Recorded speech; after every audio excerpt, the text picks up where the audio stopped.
All right, good morning, ladies and gentlemen. It is May the 5th. This is Mr. Edwardz here, and I'm live with Miss Loretta Holloway, a very well-known singer, musician, and artist that lives here in South Carolina. So we're so excited to have you, Ms. Holloway, and we're going to unmute your line. How are you doing this morning?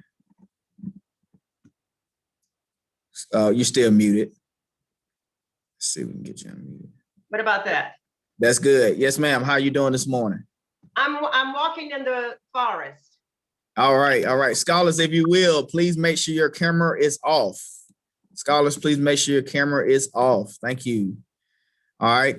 Yes, Miss Holloway, it's so good to see you. So let's jump right into this presentation here. Okay. All right. So last week of April, we've been talking about the origins of jazz and its roots in American society. Today, we get to speak with Ms. Loretta Holloway, who is a well-accomplished artist and has traveled the world singing jazz and other genres of music. Please feel free to send the host your question for Ms. Holloway as she tells her story briefly and motivates you to continue to strive for excellence in your life goals. All right. So this is Ms. Holloway's bio. I won't read everything, but you can read it here. Some of the highlights of Ms. Holloway's career is that she is the South Carolina first official Lady of Song. And she was able to perform for the Royal Command performance for the Queen Elizabeth and Prince Philip in Australia. Also Jay Leno, Whoopi Goldberg, Bill Cosby, Jerry Lewis, and just many, many great names. Okay. And a couple other things I saw here that was pretty cool, especially is also that she was voted the Jazz Artist of the Year by the South Carolina Music Awards, and other honors include Holloway is known as one of the 25 most notable African Americans from South Carolina. All right, and she was honored as a Anderson County treasurer. So I just want to let you all know, scholars, that she does reside in Anderson County right now. So what we're going to do now is we're going to go to a clip of hers. And we're going to watch a clip of her singing, and then we're going to ask Ms. Holloway some questions and get her going. Here we go. Las Vegas is also a very long way from Brisbane, but these days you've got to be good to win in either city. And our next artist has been picking up gold over there for quite a while.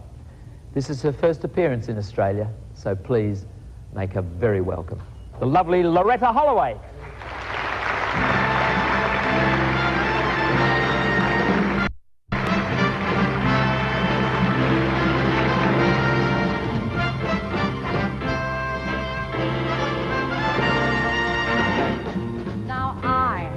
I don't remember what day it was, and I couldn't tell you what time it was, but all I know is that I fell in love with you, and if all my dreams come true, I'm gonna be spending time with you. Every day is a new day in love with you, and every day I find a new way of loving you. Every time I kiss those lips, my mind starts to wonder if all my dreams come true, I'm gonna be spending time with you. I love you more today than yesterday, but not as much as tomorrow.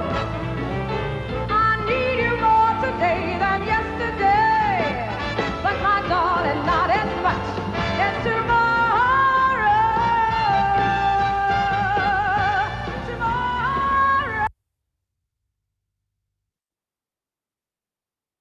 Questions now, and I'm going to stop share so that everybody can see wonderful Miss Holloway.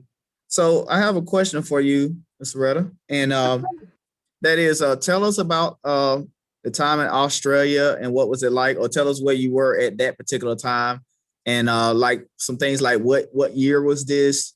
Tell us a little bit about the song you chose, or was it chosen for you? Tell us a little bit about that performance. Well, good morning, everybody. Thank you so much for inviting me to be a part of your class. That was one of the highlights of my life, to be able to perform for Queen Elizabeth and Prince Philip in Australia. And that was taking place at Her Majesty's Royal Theatre. I was backed by a 56-piece orchestra. Symphony Orchestra, Her Royal Majesty's Orchestra. The way that happened was that I was performing in Bangkok, Thailand, and there were the organizer happened to have been in my audience. And so after my performance in Bangkok, he asked me my information. We exchanged information, and he said, I'm going to get back with you in about 6 months. So, you know, I've kind of heard that before, but he did. And he said, well, how would you like to sing for Queen Elizabeth and Prince Philip in a Royal Command performance? I said, hey, piece of cake, let's book it. You know, and he said, the only thing that I need is I need 2 songs. I need your opening song, which was More Today Than Yesterday. And there was also a medley that I did, a Broadway medley. So they added dancers later on in the production. I had about 15 minutes.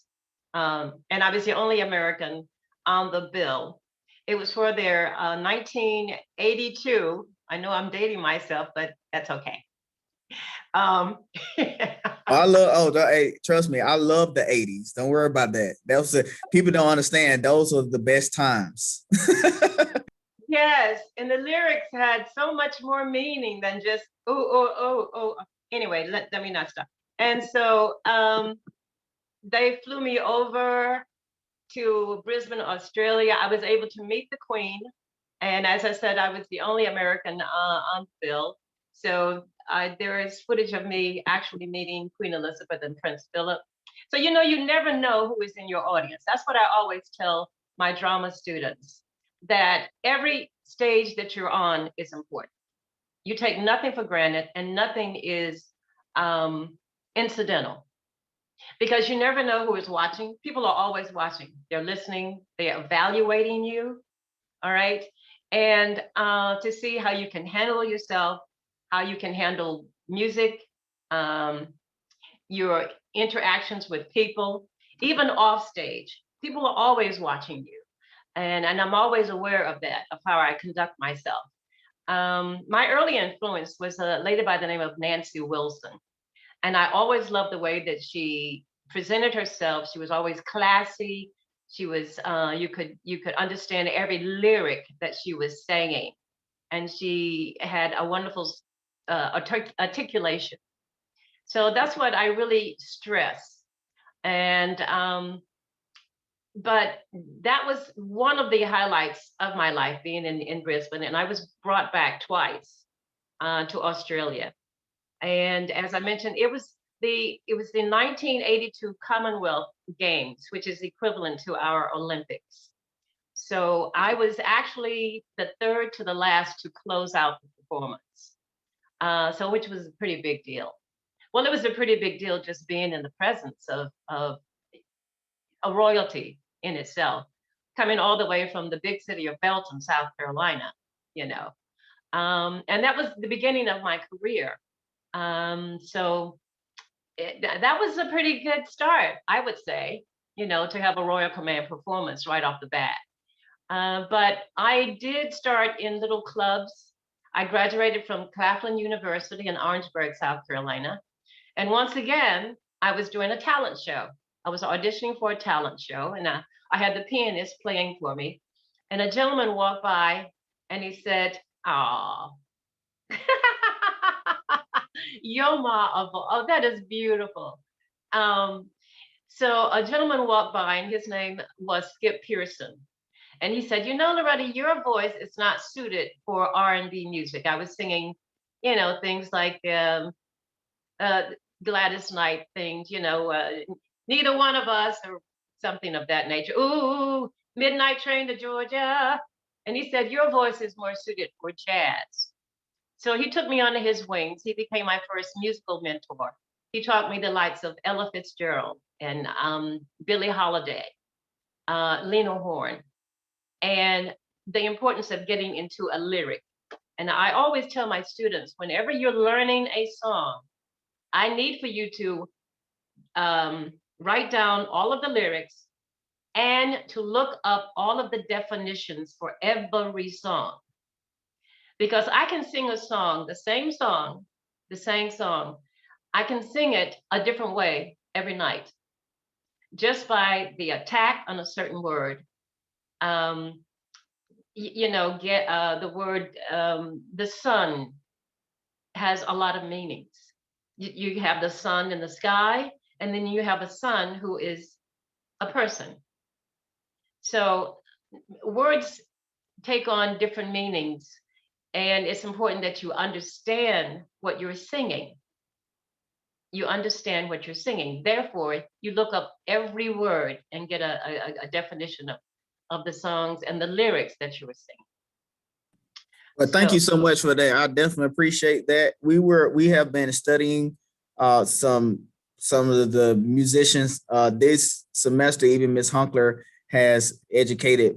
She's educated me because we were talking about Peg Led Bates, who is from this area, from the greater Greenville area. And we also were talking about just a lot of artists, an artist out of Tryon. So it's great to have, musicians from this area that can really share that with scholars. So let me go on to my next slide because we are pushing here, and I appreciate you for being here.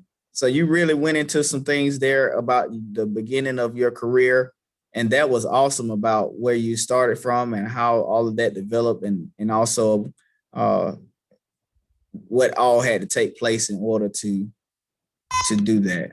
All right. So this next clip that I want them to listen to, this is actually, I believe, in Greenville. Yeah, this is in Greenville at the Peace Center. So we're going to watch this, and then you tell us more about this.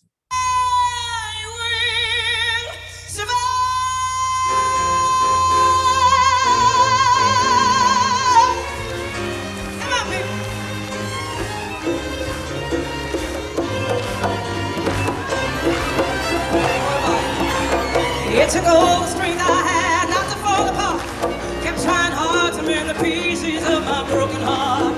So you felt like dropping in and just expect me to be free. But I'm saving all my loving for someone who's loving me. Go on now, go. Walk out the door. Don't turn around, boy. You're not welcome anymore. Weren't you the one who tried to hurt me with goodbyes? Did you think I'd crumble? Did you think I'd lay down and die? Oh, no, not I.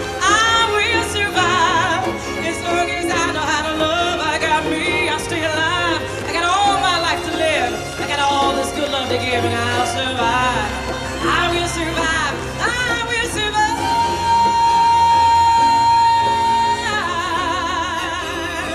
Hey, hey, hey. Ooh, yeah. It took all the strength I had not to fall apart. Kept trying hard to mend the pieces of my broken heart. So you felt like dropping in, just expect me to be free. But I'm saving all my love for someone who's loving me. Go on, now go, walk out the door. Don't turn around, boy. You're not welcome anymore. Weren't you the one who tried to hurt me with goodbyes? Did you think I'd crumble? Did you think I'd lay down and die? Oh, no, not I will survive. As long as I know how to love, I got me, I'll stay alive. I got all my life to live. Got all this good love to give, and I'll survive.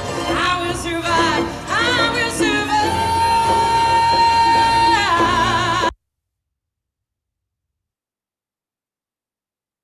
This performance and the collaborations you had as well. We're gonna